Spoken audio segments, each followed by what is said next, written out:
بسم اللہ الرحمن الرحیم۔ السلام علیکم ورحمۃ اللہ وبرکاتہ۔ معزز طلباء کرام، آپ سب کیسے ہیں؟ آج ہم کتاب ہدایہ رابع میں سبق نمبر 161 کو پڑھیں گے۔ ہمارے آج کے سبق کا عنوان ذبح کے لیے شرائط، یہ ہمارے سبق کا پہلا حصہ ہے۔ آئیے پہلے اپنے آج کے سبق کی عبارت کو پڑھتے ہیں۔ بسم اللہ الرحمن الرحیم۔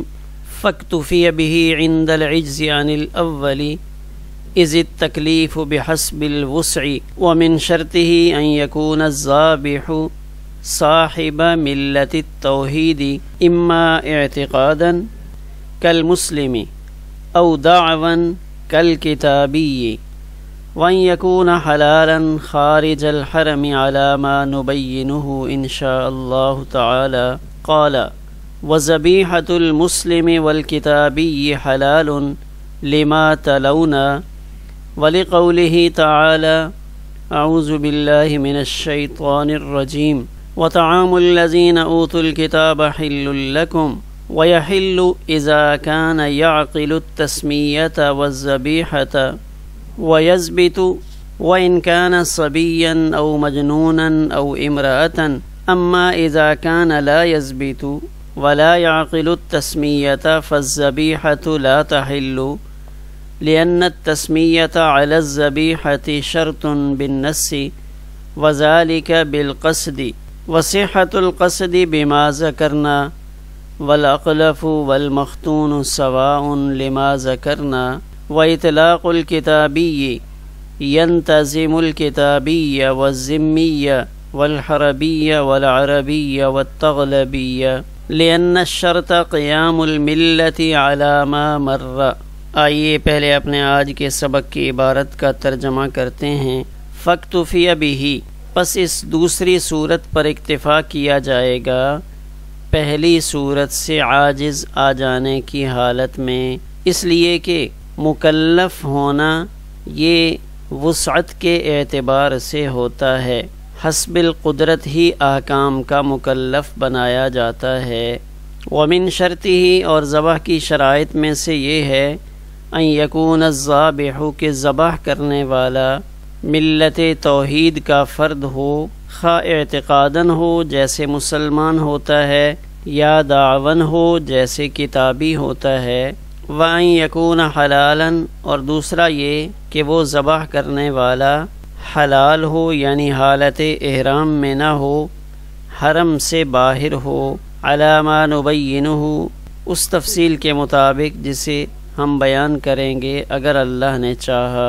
قال امام قدوری رحمہ اللہ فرماتے ہیں کہ مسلمان اور کتابی دونوں کا ذبیحہ حلال ہے اس آیت کی وجہ سے لما تلونا، جس کو ہم تلاوت کر چکے ہیں، اور اللہ تعالیٰ کا یہ فرمان وطعام الذین اوتوا الکتاب حل لکم، کہ اہل کتاب کا کھانا یعنی اہل کتاب کا ذبیحہ تمہارے لیے حلال ہے۔ ویحل، اور یہ حلال ہوگا اس وقت جب ذبح کرنے والا تسمیہ بسم اللہ اور ذبح کرنے کی کیفیت سے واقف ہو، وَيَثْبِتُ، اور یاد رکھ سکتا ہو، وَإِنْ كَانَ، اگرچہ ذبح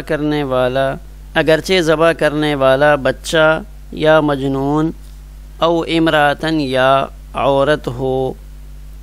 بہرحال اذا كان لا يثبت، جب وہ یاد نہیں رکھ سکتا، ضبط میں نہیں لا سکتا، اور اسی طرح وہ تسمیہ کی سمجھ بوجھ بھی نہیں رکھتا، فالذبیحۃ لا تحل، تو ایسی صورت میں ذبیحہ حلال نہیں ہوگا، لأن التسمیۃ علی الذبیحۃ شرط بالنص، اس لیے کہ ذبیحہ پر بسم اللہ کا پڑھنا یہ نص کی روح سے شرط ہے، اور یہ قصد سے یعنی ارادے سے ہوگا، اور ارادے کا صحیح ہونا ان چیزوں سے ہوگا جن کا ہم نے تذکرہ کیا، یعنی جب وہ تسمیہ اور ذبیحہ کی سمجھ رکھتا ہو۔ والاقلف والمختون سواء، بے ختنہ اور ختنے والا دونوں برابر ہیں، لما ذکرنا، ان دلائل کی وجہ سے جن کو ہم نے ذکر کیا۔ و اطلاق الکتابی، اور قدوری میں کتابی کا اطلاق کتابی، ذمی، حربی، عربی اور تغلبی سب کو شامل ہے، اس لیے کہ شرط ملت کا قائم ہونا ہے۔ علی ما مر، اس تفصیل کے مطابق جو گزر چکی ہے۔ آئیے اب ہم اپنے سبق کی تشریح کی جانب بڑھتے ہیں۔ تو خلاصہ کے طور پہ یہ ذہن میں رکھیں کہ ہمارے آج کے سبق میں ذبح کے لیے جو شرائط ہیں، یعنی ذبح کرنے والے میں جو شرائط ہیں ان کا تذکرہ ہو رہا ہے۔ ان میں سے پہلی شرط تو یہ ذکر کی جا رہی ہے کہ وہ ملت توحید کا فرد ہو، دوسرا وہ حالت احرام میں نہ ہو، اور تیسرا وہ تسمیہ اور ذبیحہ ان دونوں چیزوں کو سمجھتا ہو۔ تو آئیے عبارت کو دیکھتے ہیں۔ فاکتفی بہ عند العجز عن الاول، لہذا اکتفا کیا جائے گا دوسری صورت پر۔ اس جملے کا تعلق گزشتہ سبق کے ساتھ ہے جس میں ہم نے ذبح کی دو قسمیں اختیاری اور اضطراری کو پڑھا تھا۔ تو اس جملے میں یہ بات بتائی جا رہی ہے کہ اگر آپ پہلی صورت سے عاجز آ جاتے ہیں، ذبح اختیاری پر قدرت نہیں رہتی، تو پھر اس دوسری قسم پر اکتفا کیا جائے گا، یعنی ذبح اضطراری، اس کو اختیار کریں گے۔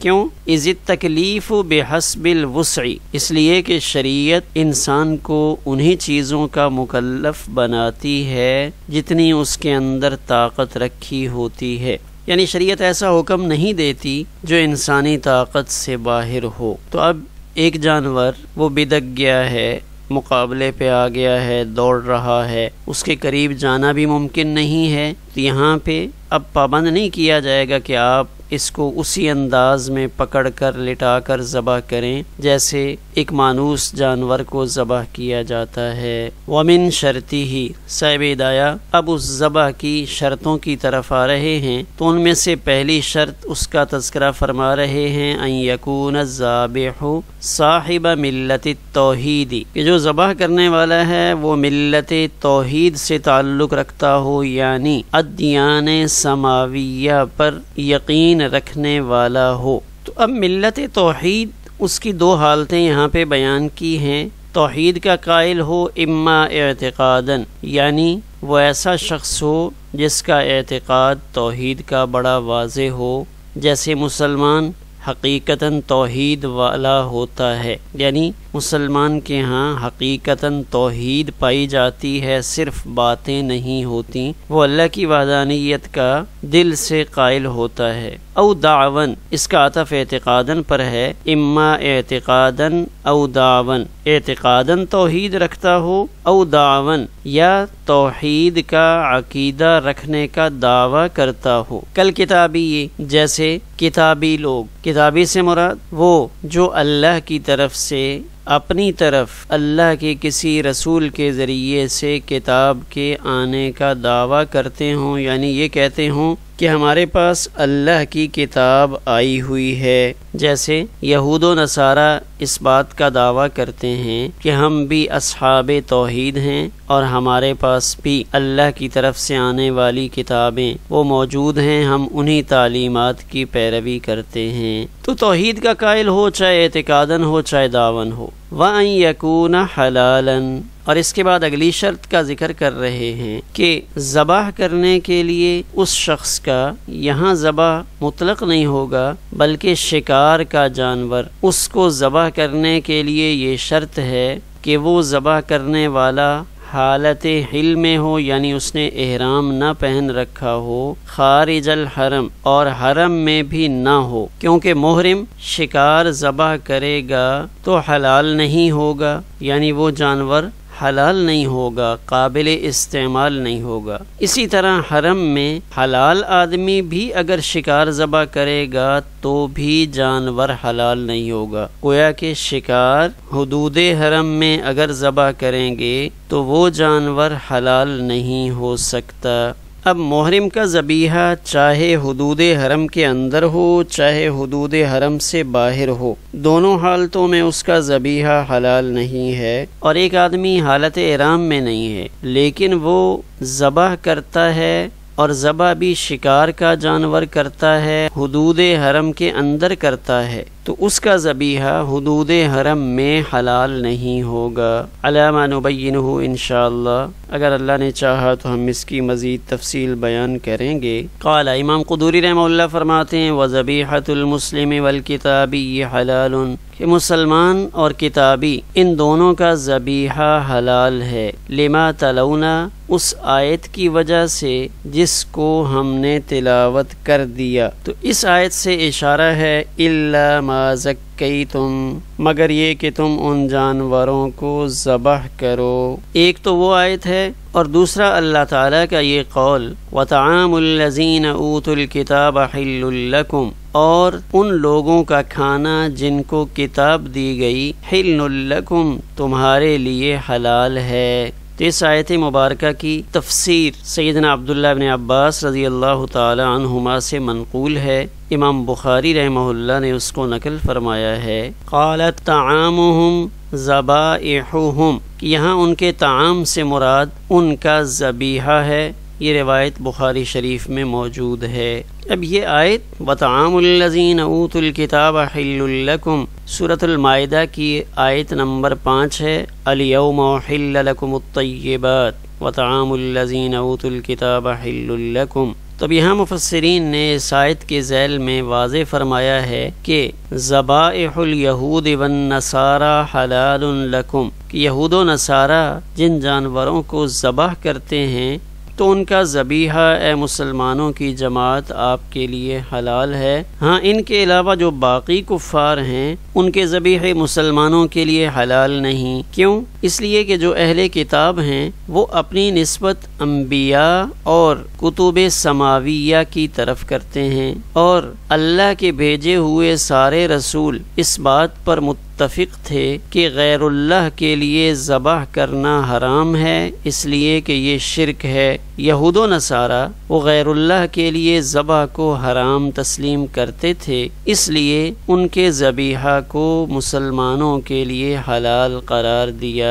تو اب یہاں اس آیت میں طعام کا جو لفظ ہے، اس طعام سے مراد اور کھانے نہیں ہیں، اس لیے کہ وہ کھانے جن کا تعلق ذبح کے ساتھ نہیں ہے، مثلاً وہ غلہ ہے، دانے دار چیزیں ہیں، پھل ہیں، تو اس میں اہل کتاب یا کسی اور کی کوئی خصوصیت نہیں ہے۔ وہ تو سب کے ہاں ایک جیسے ہوتے ہیں۔ گندم آپ چاہے مجوس سے خرید لیں، ہندوؤں سے خرید لیں، سکھ مذہب والوں سے خرید لیں، یا بدھ مت کسی سے بھی خریدیں، تو اس میں تو کوئی فرق نہیں ہے۔ تو اب یہاں طعام کی اضافت اہل کتاب کی طرف کی، تو گویا کہ اس طعام کی اضافت اہل کتاب کی طرف کرنا، اس بات میں اشارہ ہے اس طرف کہ یہ ان کے لیے طعام تھا، یعنی کھانا تھا ان کے ذبح کے سبب، یعنی وہ ذبح کر کے کھاتے تھے۔ یعنی یہاں پہ ہم یہ نہیں کہہ سکتے کہ یہاں طعام سے مراد اہل کتاب کی جو ملکیت میں چیزیں تھیں، یعنی اس آیت مبارکہ میں ملکیت کو بیان نہیں کیا جا رہا، بلکہ یہاں طعام سے مراد ان کے ذبیحہ کی طرف اشارہ ہے۔ وَيَحِلُّ إِذَا كَانَ يَعْقِلُ التَّسْمِيَّةَ وَالذَّبِيحَةَ، اس عبارت میں 3 چیزوں کی طرف توجہ دلائی جا رہی ہے، 3 چیزوں پر زور دیا جا رہا ہے۔ پہلی چیز کہ ذبح کرنے سے وہ جانور حلال ہوگا اذا کان یعقل التسمیۃ، کہ جب ذبح کرنے والا بسم اللہ کو جانتا ہو، کہ ایک جملہ ہے جس کو پڑھا جاتا ہے اور اس میں اللہ کا نام لیا جاتا ہے، تو یعقل التسمیۃ کہ وہ اس بسم اللہ کے جملے کو جانتا ہو، صرف جانے نہیں، ایک تو اس کو بسم اللہ کے بارے میں کچھ معلومات ہوں، یعنی انجانے میں کوئی کہلوا دے اس کو کہ بھائی یہ کہہ لو، ایسا نہیں، بلکہ وہ خود بسم اللہ کے بارے میں کچھ سمجھ بوجھ رکھتا ہو کہ اس میں ہے کیا، اور پھر اس کو پڑھے بھی صحیح۔ اگر نہیں پڑھا تو جانور حلال نہیں ہوگا، کیونکہ آیت کی وجہ سے بسم اللہ پڑھنا شرط ہے۔ اور دوسرا کہ وہ ذبح کرنا جانتا ہو، والذبیحۃ، ایک تو تسمیہ کو بھی سمجھتا ہو، اور ذبیحہ باقاعدہ ایک فعل ہے جس کے ذریعے جانور اس کے گلے پہ چھری چلاتے ہیں تو وہ جانور حلال ہو جاتا ہے، اس کا گوشت قابل استعمال ہوتا ہے، یعنی اصطلاح ذبح سے وہ واقف ہو۔ یہاں تک جو ہم نے پڑھا اس میں ہم نے ایک تو اس بات کو جانا کہ ذبح کرنے والا موحد ہو، اور دوسری یہ بات ہم نے سمجھی کہ ذبح کرنے والا حالت احرام میں نہ ہو، اور تیسری چیز ہم نے یہ جانی کہ مسلمان اور کتابی یہ دونوں اگر کوئی جانور ذبح کریں تو وہ حلال ہوگا۔ اور تسمیہ اور ذبیحہ سے متعلق بھی کچھ گفتگو ہو چکی ہے۔ ہمارے سبق کا پہلا حصہ اسی پر مکمل ہوا۔ اگلے سبق میں ہم انشاءاللہ وَيَزْبِتُ سے اپنے سبق کی تشریح کو شروع کریں گے۔